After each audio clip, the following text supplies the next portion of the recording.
Thank you. Hi. Hello. So I think that truth is one of the best things in the world, and I think that truth is one of the most painful things in the world, and I also think that truth is one of the funniest things in the world. And if I have to be truthful right now, I should let you all know that for the past 3 days when I was working on this talk, I had terrible diarrhea. Terrible, very bad. And I was gonna make a slide that said diarrhea, but diarrhea is very hard to spell, almost as hard to spell as it is to control. And this whole talk is gonna be about diarrhea, so buckle in, enjoy lunch. Can already see you all writing in your notebook, she's gross, thank you, I am. No, it's not gonna be about diarrhea, I promise. It's gonna, well, kind of, it's gonna be about emotional diarrhea, so sort of the same thing, they both feel great. I learned how to be funny, and to be honest, from my parents. I was raised by two very adorable, very loud, blunt, funny Italian immigrants, and if you know Italian immigrants, you know that we're very passionate, which means we talk a lot with our hands. So it's a good thing you guys are down there and I'm up here because somebody might get punched in the face as I get heated through this talk, so you're safe, don't worry. And my parents, they really used humor to cope with everything growing up. If we were angry, we made fun of it. If we were sad, we made fun of it, everything. When I would argue with my dad, if I said, like, you're being an asshole, he would respond with, ha, call me anything you want, just don't call me late for dinner. And laugh and run and go drink a beer. The problem with my dad's jokes, though, is that if you laugh at his jokes, he'll keep telling you more jokes because now he thinks that you think he's funny. But then if you don't laugh at his jokes, he'll keep telling you the joke because he wants you to think he's funny. So basically, you're screwed listening to my dad tell jokes for about an hour. But the other thing that they taught me, in addition to being funny and to use humor to cope with everything, was that these jokes and this openness should remain within the house. My mom would often say, like, don't tell the people all of our business. It's a private. And so I became a comedian, which pretty much their worst nightmare, to get up here and tell you all of these things. Also kind of their dream, I think, secretly, but definitely their nightmare. And I started doing comedy, and one of my first opportunities that I had very early on was to perform at the Comedy Store in Hollywood. I was a regular there, it was amazing. And one of the first shows I did there, in my first few months there at age 22, was in the main room for about 200 people. And I did a joke about my dad's temper. And if you have an Italian family, or probably an immigrant family, you know that little tiny 5'2" immigrant men have tempers, terrifying tempers, in fact. A lot of taking off of a slipper and throwing it across a room that pretty much means I love you. That's how it goes. And the reaction I got from that joke, similar to this reaction right now, dead silence. That's fine, it's totally fine. Some people get uncomfortable with the truth, especially if it sounds like it was sad truth. So I did a joke about that to about 200 people, and no one laughed, except for this one guy in the front row. This one Hispanic guy in the front row was doing that silent laugh because he was embarrassed that he was the only one laughing. He was doing that thing where he was like that. And so instead of worrying about everyone else, I just focused on him, and I really connected with him because I knew that he was feeling better because I was up there sharing my story and my pain, and I felt healing, and I knew that he was feeling healing. And we had this really great moment of like where he was laughing, because what laughter is, it's someone saying, me too, You're less lonely when you're connecting like that. So I said to him, I said, hey, you're the only one laughing. And he's like, yeah, I can. And I'm like, your dad was kind of scary too. He's like, yes. And so then the person next to him started laughing, and then someone else started laughing. And then I turned to this very Anglo woman who looked very uptight next to him, and I said, all right, so your dad wasn't, loud and crazy, but I'm sure you had your own fucked up shit too. And she's like, yeah. And then I'm like, we're all so fucked up. And we're like, yeah. And that's what it is. Everyone in this room, fucked up, right? So what can you do but laugh at it, right? I mean, it hurts and you go through it and you just laugh at it. And after that is like these floodgates open for me. I just started sharing everything on stage. Every sad, weird, dark thing that I could think of about myself. I dealt with an eating disorder for a while, and I was in an eating disorder group, and I went on stage one night after the group, and I told the audience how the group was sponsored by the state, and I was with a bunch of bulimics in the group because I was bulimic, and all I could think about in the group was a really great fundraiser for us would be a pie eating contest. And I told this audience, and that, and I felt better talking about it. It sort of took away the veil of shame about that. And I talk a lot about how I have a little bit of OCD tendencies and how I envy my mom because she uses it for useful things like cleaning the bathroom over and over and over, and she's probably doing it right now. And I use my OCD to see who retweeted me. It's just not as fun of things. I have a lot of anxiety. I'm sure many of you do, and I always have this dream that there'll be an app created where you can take all of your anxiety and transfer it into energy and use that energy to charge your phone. I think that would be amazing. I've talked a lot on stage about growing up, how I felt very unattractive because everybody always told me how much I looked like my dad growing up, which is the worst thing you can say to a little girl, that she looks like a tiny, hairy man. What is it that makes me look like my dad? Is it my hairy face? Is it my hairy chest? Is it my hairy balls? What is it that makes me look like my dad? I'm just kidding. My dad doesn't have a hairy chest. But so I shared, and I felt really happy because I felt like I had found my purpose, this purpose of being honest and connecting with an audience and all healing together through laughter. And then in 2006, I lost this passion about my purpose. And the thing about happiness and confidence is it's very inconsistent. And for whatever reason in 2006, maybe it was a quarter-life crisis, maybe it was just the way the planets were aligned, but I just started to convince myself that my career was useless, that my work wasn't helping anyone, that it didn't mean anything, nothing was really happening. And so I freaked out and I just quit everything. I quit comedy, I quit living in New York, I essentially quit life. I turned to my long-term boyfriend at the time and I said, "You should propose," because that's a great way to start a marriage, to tell somebody that they should propose.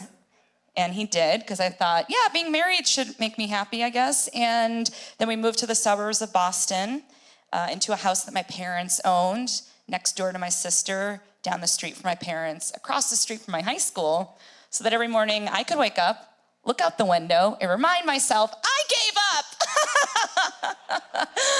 But that's okay, because this was the right thing to do, right? This is what you do.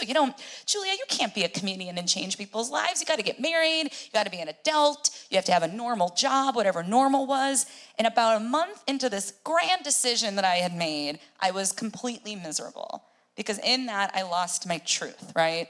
My truth was that I wanted to go out and share, and in this depression that I was going through, I didn't know how to share anything. I was essentially living a lie. I wasn't ready to get married, even though I was with a wonderful man, but I wasn't ready. I thought I should get married. That's why I did it. I didn't want to live in the suburbs. Nothing wrong with the suburbs. That wasn't what I wanted.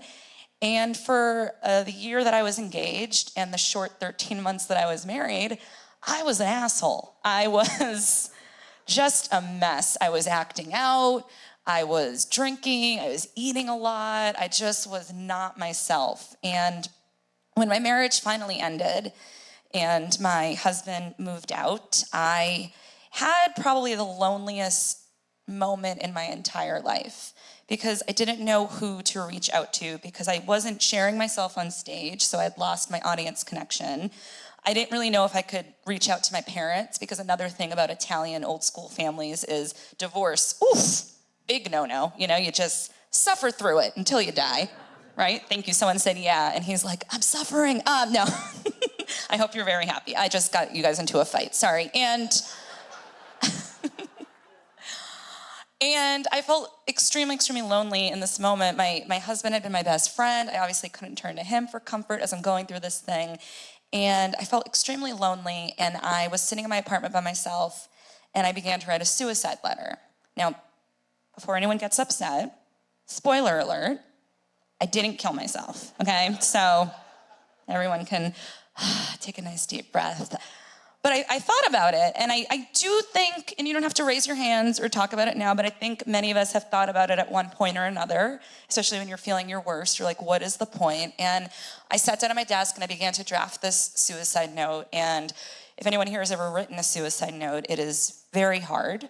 And I don't just mean emotionally, I mean handwriting a note without spell check is, woof, I am an idiot. It was riddled with mistakes. And I didn't want to type the letter because I felt like that would be impersonal, and I also didn't want that paper clip with the googly eyes to pop up as I was typing it, you know what I'm talking about, and go, hey, looks like you're writing a suicide letter. Need a little help? It's like, that's a little too late for that paper clip, okay? Needed help a couple months ago. And I thought about calling a suicide hotline in that moment, and truth be told, I had called one at another time in my life when I felt sad, and they put me on hold for so long, you guys, that I was like, do you want me to die? Do you want me to kill myself? Because this whole music is terrible. So I'm writing this note, and I'm writing draft after draft of this note, and I'm trying to figure out what to say. And as I was throwing the notes into the garbage, I saw what I thought was a hairball next to the trash can. I couldn't really see it because I didn't have my contacts in, and my eyes were very puffy from crying. And I picked up what I thought was a hairball with my bare foot and just kind of threw it in the garbage can casually. And then the hairball ran up my foot. It was a cockroach. It touched my bare foot, you guys. It was so gross. And I kicked it off my foot, and then I grabbed whatever sprayable products I had in my house. I got hairspray and Pam cooking spray and air freshener. I just sprayed it till it drowned, right? And then I scooped it up and threw it in the trash can. And then I threw the entire trash can in the dumpster because I was like, I do not want that cockroach to come alive and attack me in my sleep. And I threw out the trash can, and then I also threw out all the suicide notes because in that moment, that cockroach really woke me up. And also that cockroach really made me laugh. I mean, it was hilarious in retrospect, because here I am trying to have this dramatic made-for-TV moment where I'm writing this letter where I'm like, what is the point of life? And then this roach was like, hey, girl. It was like this really funny moment. And it woke me up, and it reminded me to kind of snap out of this depression, and that the reason why I was unhappy is because I wasn't living my purpose and my truth is to seek out the truth and share it with other people so that we all feel better. So after this moment, I began working on this show called Bad Bride, which was mentioned earlier, and it's a solo show about my upbringing, about why I was only married for 13 months, about all the stuff that especially women don't talk about commitment, monogamy, this pressure to get married when we think we should rather than when we want to, and just all these things, depression, what's wrong with me. And I began doing the show, and the first night I did the show, I, of course, had diarrhea, because that's my thing, and take a moment to vomit. I have this wonderful, wonderful director, Brandy Barber, who helped me with the show and helped me craft the show. And I kept saying, I'm not ready. I don't think I can do this show.